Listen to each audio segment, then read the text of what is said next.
Good day everyone, we are the group 3 and we will be discussing the topic voice, the basic elements of broadcast programs.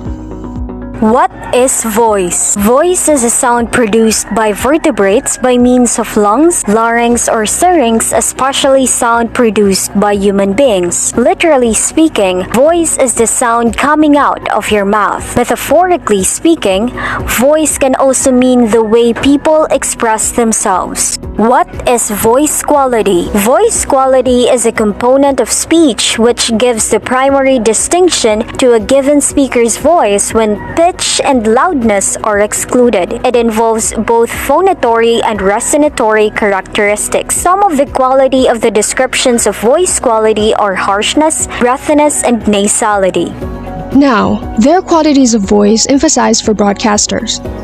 The use of the voice is based on the handling and combination of three acoustic qualities: the intensity, pitch, and timbre. First, intensity is the strength or power of the voice dependent on the air pressure exerted on the vocal cords. Therefore, it represents the force or energy that drives air from the lungs to the vocal cords. This pressure causes the vocal cords to vibrate, some to a greater or a lesser extent. The perception of the intensity of the voice is reflected in the volume at which the listener hears that voice. Research indicates that the intensity that one must use on radio must be strong enough in order to transmit security. Therefore, it must be neither too high nor too low. The second of the acoustic qualities of voice is pitch, which plays a critical role in the use of voice.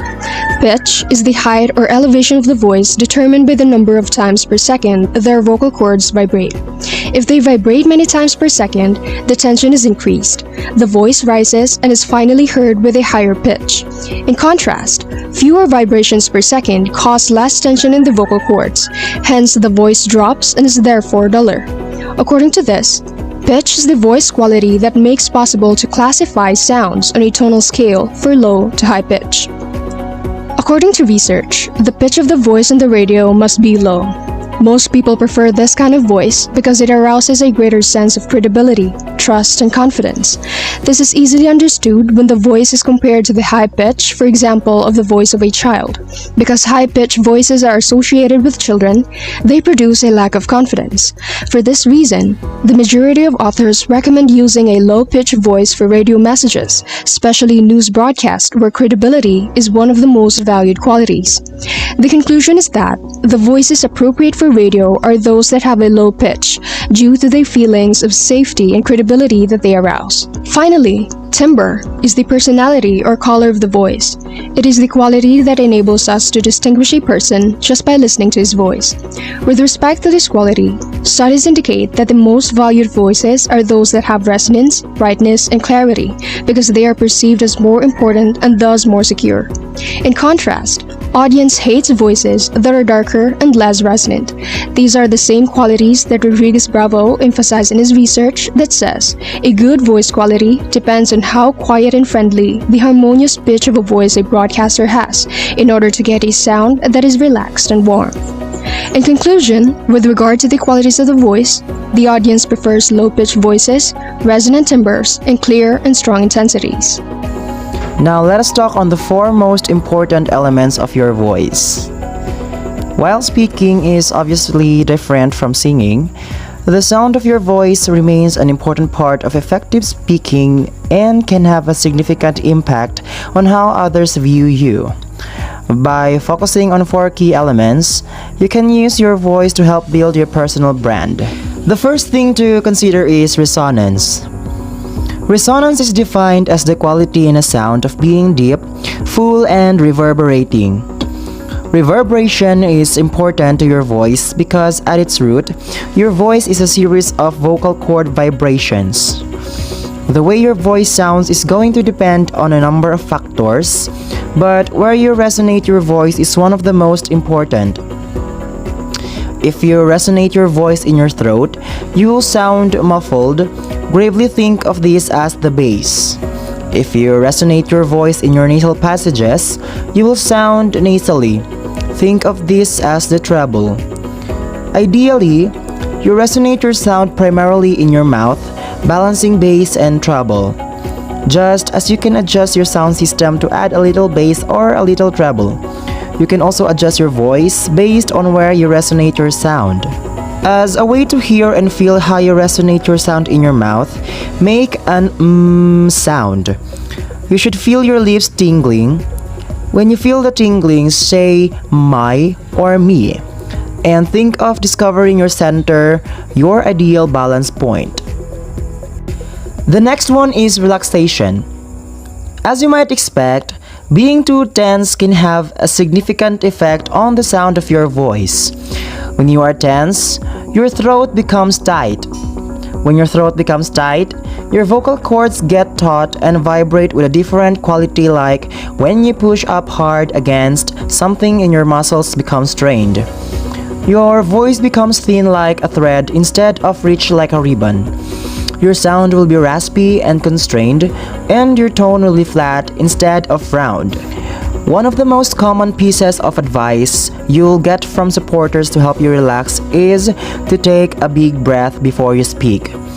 If you want to relax your voice, you have to disregard this advice. What happens when you take a big breath? You hold your breath. What happens when you hold your breath? Your voice gets tight. So forget about taking a big breath. Just take a sip. Think of exchanging 10% by 15% of your oxygen, not empty to full.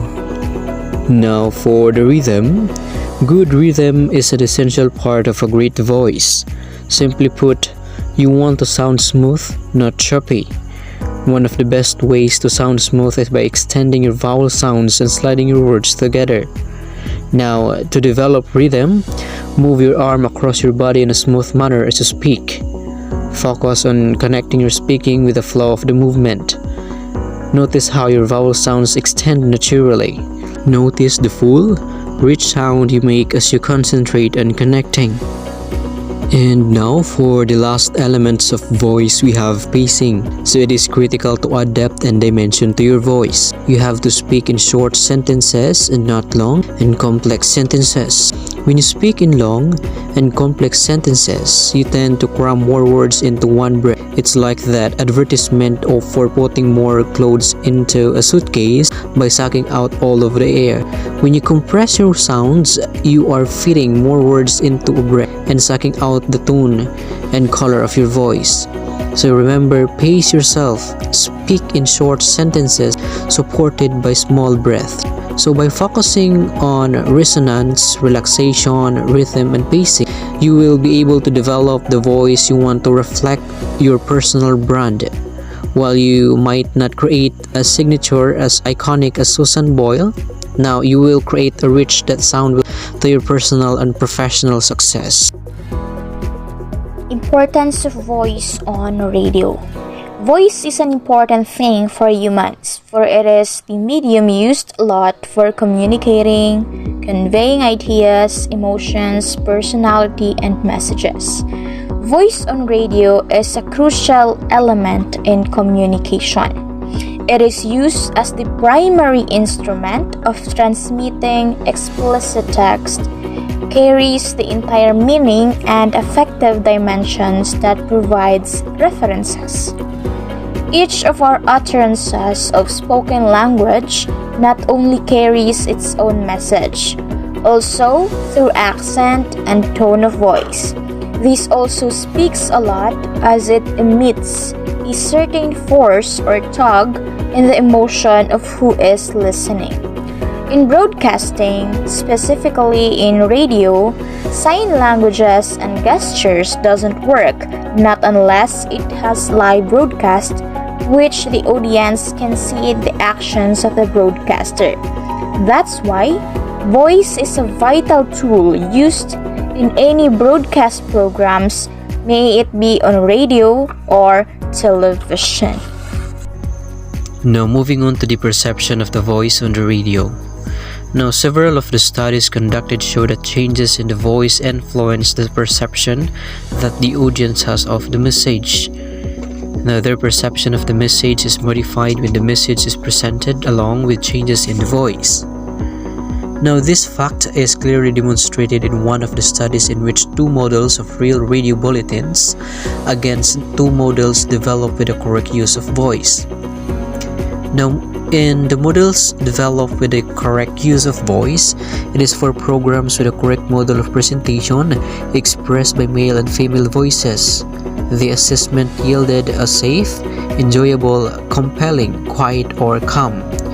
Now, for the models of real radio bulletins, on the other hand, the real models of presentation which were considered incorrect and is usually heard in the presentation of news on radio were assessed as fast, energetic, monotonous, or unpleasant.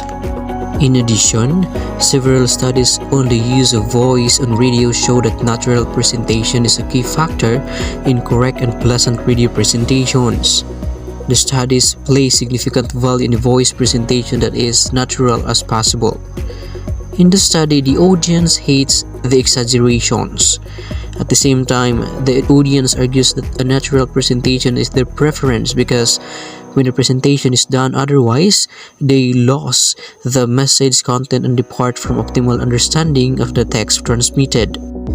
In addition to naturalness, another important feature of an adequate presentation on radio is variation.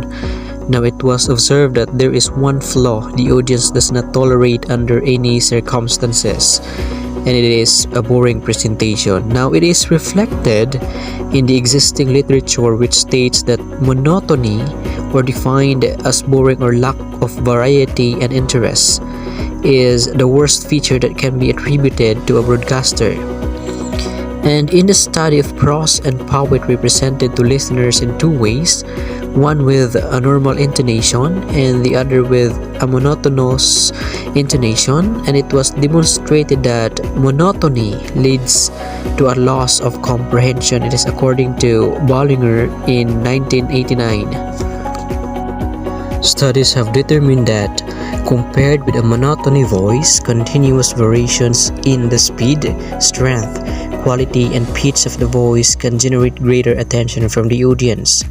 Samples from those studies considered a monotonous voice as a fatal error, which hereby further supports the importance of pitch variation.